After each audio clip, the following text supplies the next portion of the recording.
আসসালামু আলাইকুম। ভিন্ন স্বাদ দর্শকদের জন্য ভিন্নভাবে একটি পাটিসাপটা পিঠার রেসিপি নিয়ে চলে আসলাম। কেন ভিন্নভাবে বলেছি আপনারা পুরো রেসিপিটা দেখলেই বুঝতে পারবেন। আমি খুব সহজ করে চেষ্টা করি আপনাদের জন্য রেসিপি তৈরি করার জন্য। ঘরে থাকা যে ভাতের চাউল, সে ভাতের চাউল দিয়ে কিন্তু আমি এই লুবুনিয়া আর এই মজাদার পিঠাটার রেসিপি তৈরি করেছি। যারা নতুন তারা চেষ্টা করবেন পুরো ভিডিওটা স্কিপ না করে দেখার জন্য। তাহলে কিন্তু আপনারা সহজভাবে এই পিঠাগুলো আমার মতো করে তৈরি করে নিতে পারবেন। এখানে আমি নিয়েছি 2 কাপ পরিমাণ ভাতের চাউল। ভাতের চাউলটা আমি 5 ঘন্টা মতো ভিজিয়ে রেখেছিলাম নর্মাল পানি দিয়ে। ভিজিয়ে রাখার পর আমি এটাকে ভালো মতো পানি ছেঁকে একটা কাপড়ে মুছে ব্লান্ডার জারে ব্লান্ড করে গুঁড়ো করে নিয়েছি। এখন এর মধ্যে আমি অল্প অল্প করে খেজুরের গুড়টাকে আমি পাতলা করে 2 কাপ পরিমাণ জাল করে নিয়েছি। এখানে মিষ্টির পরিমাণটা চেষ্টা করবেন কম দেওয়ার জন্য, কারণ আমাদের যে খিরসাটাও কিন্তু মিষ্টি।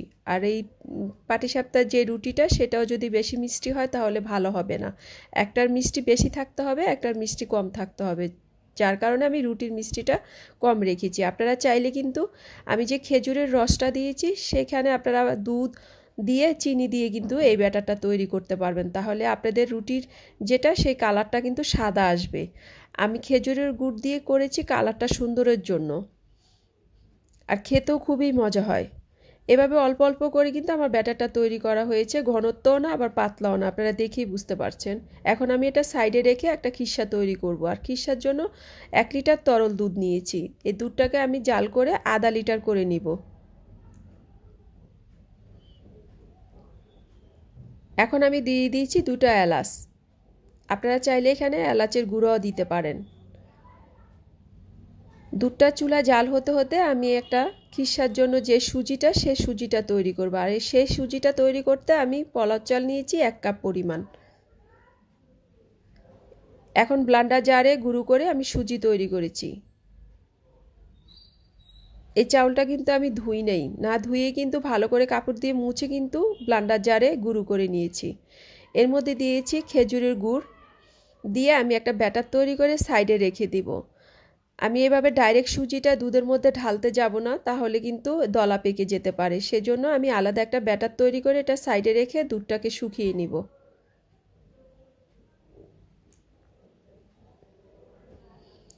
দুধটা প্রায় শুকিয়ে আসছে। আপনারা চাইলে আরও শুকাতে পারেন। যে যত শুকাবেন খিরসাটা তত টেস্ট বাড়বে। এখানে প্রায় আধা লিটারের মতো হয়ে গিয়েছে। আমি এখন অল্প অল্প করে আগে থেকে যে ব্যাটারটা তৈরি করে রেখেছি সেটা অল্প দিয়ে এখন একটা খিরসা তৈরি করব। এভাবে কিন্তু অনবরতে চুলার জালটা বাড়িয়ে কিন্তু নাড়তে হবে। অল্প অল্প করে দিয়ে সবগুলো ব্যাটার এখন একসাথে মিক্স করে আমি কিন্তু এটাকে নেড়ে চেড়ে সুজিটা সিদ্ধ হওয়া পর্যন্ত নাড়তেই হবে। এখন আমি দিয়ে দিব খেজুরের গুড়। এখানে প্রায় 200 গ্রাম খেজুরের গুড় দিয়েছি। খেজুরের গুড়টা দিয়ে একটু নেড়ে চেড়ে সুজিটা সিদ্ধ হওয়া পর্যন্ত অনবরতে নেড়ে যাব। এখন দিয়ে দিব 1 কাপ পরিমাণ পাউডার দুধ। দুধের পরিমাণটা যে যত বেশি দিবেন তত বেশি খিরসাটা টেস্ট হবে। চুলার জালটা বাড়িয়ে আমি খিরসাটা তৈরি করে নিচ্ছি এভাবে নেড়ে চেড়ে। আপনারা দেখেই বুঝতে পারছেন কিভাবে নেড়ে চেড়ে খিরসাটা তৈরি করতে হয়। আমি দিয়েছি একটুখানি লবণ আর 1 কাপ পরিমাণ চিনি। আপনারা চাইলে কিন্তু শুধু গুড় দিয়েও কিন্তু খিরসা তৈরি করতে পারেন, এতে করে খিরসার কালারটা লালচে বেশি আসবে। আর শুধু চিনি দিয়ে করলে সুজির মতো একটা কালার আসবে, সাদা সাদা। সেজন্য গুড় আর চিনি দুটো মিক্স করে যদি খিরসা তৈরি করেন তাহলে সুন্দর একটা কালার আসবে, আর আমি তাই করেছি। এখন দিয়েছি 1 টেবিল চামচ পরিমাণ ঘিটা দেওয়ার চেষ্টা করবেন, এতে করে স্মেলটা খুব সুন্দর আসে সেজন্য। এখন আমার প্রায় খিরসাটা হয়ে গিয়েছে, নামিয়ে ফেলবো, কারণ নামানোর পর আমাদের খিরসাটা আরেকটু শক্ত হয়ে যাবে। এজন্য সবসময় চেষ্টা করবেন একটা ট্রে অথবা প্লেট, সার্ভিং ডিশ ছড়ানো টাইপের কিছুর মধ্যে খিরসা বেড়ে নেওয়ার জন্য। এখন ঠান্ডা হতে আমি সাইডে রেখে দিব।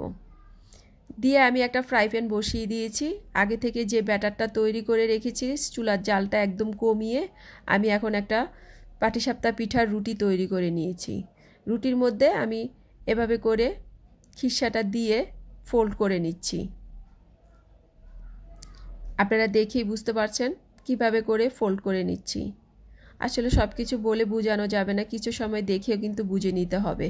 এখন আমি টিস্যুর একটা সাইডে কিন্তু আমি একটু তেল পানি একটা পেয়ালার মধ্যে রেখে একটা টিস্যু দিয়ে একটু একটু করে মুছে নিচ্ছি। মুছে কিন্তু এটাকে যখন গরম হয়ে যায় তখন চুলার জালটা কমিয়ে আমি এই ব্যাটারটা দিই।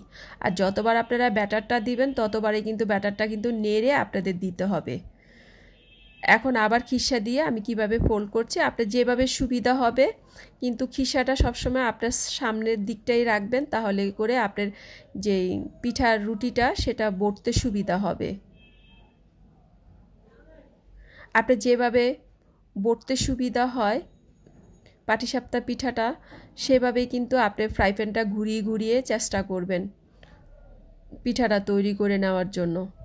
আমি কিন্তু এখন চুলার জালটা কিন্তু কমিয়ে যতবারে আমি এই রুটির ব্যাটারটা দেই সেটা তখনই কিন্তু আমি চুলার জালটা কমিয়ে কিন্তু ব্যাটারটা দেই। চুলার জাল বাড়িয়ে ব্যাটারটা দিবেন না, এতে করে আপনার রুটি হয়ে যাবে, পরে আপনার ছড়াবে না। যে রুটির যে ব্যাটারটা দিবেন সেটা কিন্তু ছড়াবে না। আমি কিন্তু যতবার রুটিগুলোর ব্যাটারটা দিচ্ছি ততবারই কিন্তু নেড়ে নেড়ে দিচ্ছি, আপনাদের দেখিয়ে দিলাম। এভাবে ঘোরানোর পর এভাবে করে ঘুরাবেন, ফ্রাই প্যানটা ধরে ঘুরাবেন। ঘুরিয়ে আপনার যদি একদিকে একটু বেশি হয়ে যায় সেই দিকে কিন্তু আপনার যেই খিসাটা তৈরি করেছেন সেই খিসাটা দিবেন। আপনার এক সাইডে যদি একটু বেড়ে যায় সমস্যা নেই, বটে দিবেন অথবা ওই সাইডে খিসাটা দিয়ে ভিতরে দিয়ে দিবেন, তাহলেই হবে।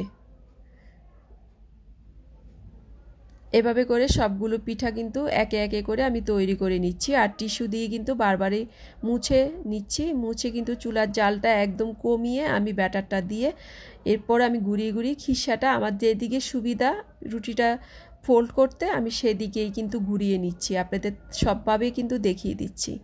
এভাবে করে সবগুলো পাটিসাপটা পিঠা তৈরি করে নিচ্ছি। যদি আপনাদের এই সহজ সহজ রেসিপিগুলো ভালো লাগে থাকে তাহলে যারা ইউটিউব থেকে দেখছেন ইউটিউব চ্যানেলটাকে সাবস্ক্রাইব করবেন, যারা ফেস থেকে দেখছেন ফেসটাকে ফলো করবেন। ধন্যবাদ। আসসালামু আলাইকুম।